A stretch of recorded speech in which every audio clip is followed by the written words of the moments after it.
Il-Ministru għall-Investiment Chris Cardona u Segretarju Parlamentari Silvio Xkembri inauguraw investiment ta' €250,000 mill-kumpanija J. Martin's Automation.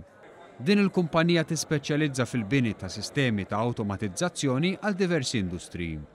Wieħed mis-sidien tal-kumpanija, Jonathan Grek, spjega kif din il-kumpanija hija n-negozju tal-familja. Kompla jgħid li wara li qattaw diversi snin joperaw minn spazju ferm iżgħar, il-kumpanija ħasset li issa kien il-mument opportun li jespandu l-operat tagħhom għal ġo fabbrika ferm ikbar fit-Technopark.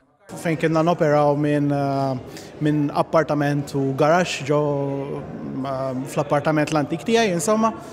U llum ovvjament tant li kbirna li kellna nagħmlu move ikbar bħalma qegħdin bħal dil-fabrika.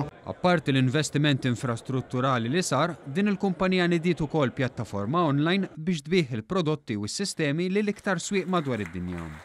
Is-Segretarju Parlamentari Silvio Xkembri qal li jinsab ottimist li aktar kumpaniji se jsegwu l-passi ta' J. Martin's Automation u jniedu aktar servizzi fuq pjattaformi diġitali li jintlaħqu minn numru kbir ta' persuni. Issa, grazzi eżempju għal din il-prodott online, il-pjattaforma online, dal-prodott li qabel forsi kien jiġi offrut meta kien jiftaħ il-ħanut sabiex ngħidu hekk, issa qed jiġi offrut 24 siegħa 7 ijiem fil-ġimgħa.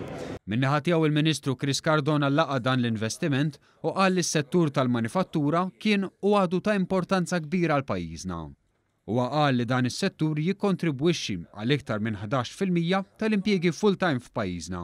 U qal li għalhekk il-mira tal-Gvern hija li jagħmel dan is-settur kompetittiv kemm jista'. Biex naraw ukoll li jkollna industrija li tkun dak li jgħidulu competitive edge, ġifieri tkun industrija li twassal biex tikkompeti b'saħħitha mod b'saħħtu ħafna ma' industriji oħrajn illi għandna fir-reġjun tagħna.